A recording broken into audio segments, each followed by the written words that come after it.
Grup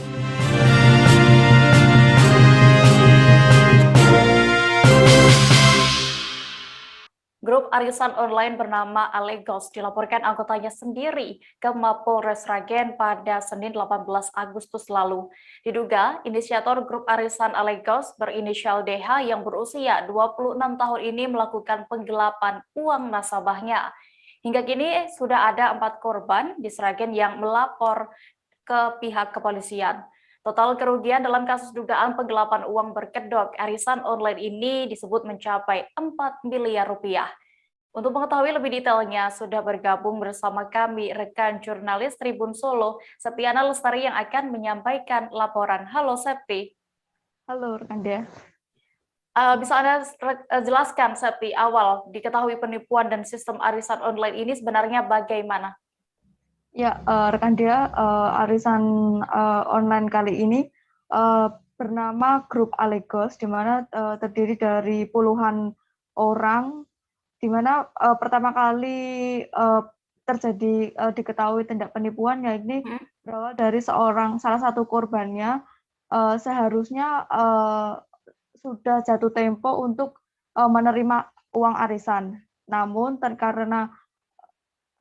karena dihubungi terus ke inisiator arisan tersebut yang IDH tidak bisa dihubungi, maka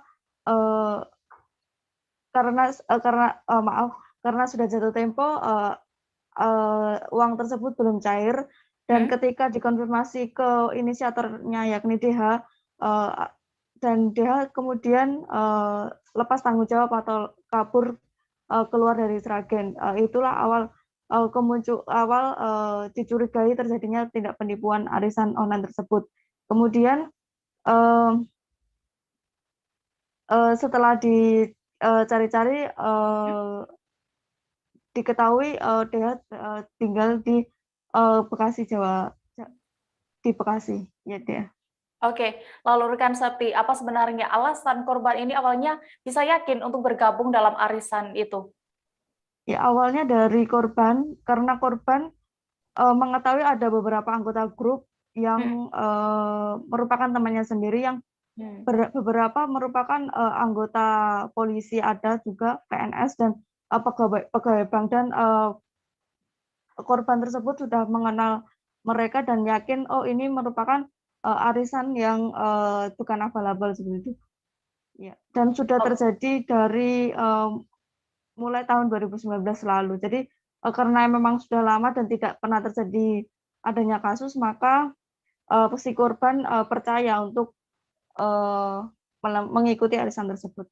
Oke, berarti ini bisa dibilang memang pertama kali pelaku yang diduga sebagai pelaku ini, DH ini melakukan penggelapan, ya, Septi. Lalu bagaimana? Ya, ini kan kasus sudah dilaporkan ke pihak kepolisian setempat. Bagaimana responnya?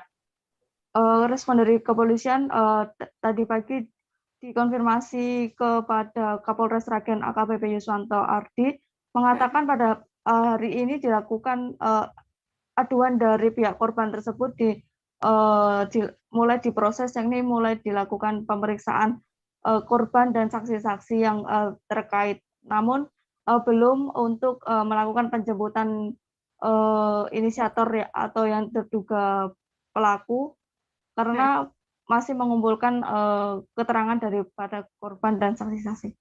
Gitu dia. Baik. Terima kasih rekan jurnalis Tribun Solo, Septiana Lestari, untuk informasinya. Selamat kembali bertugas.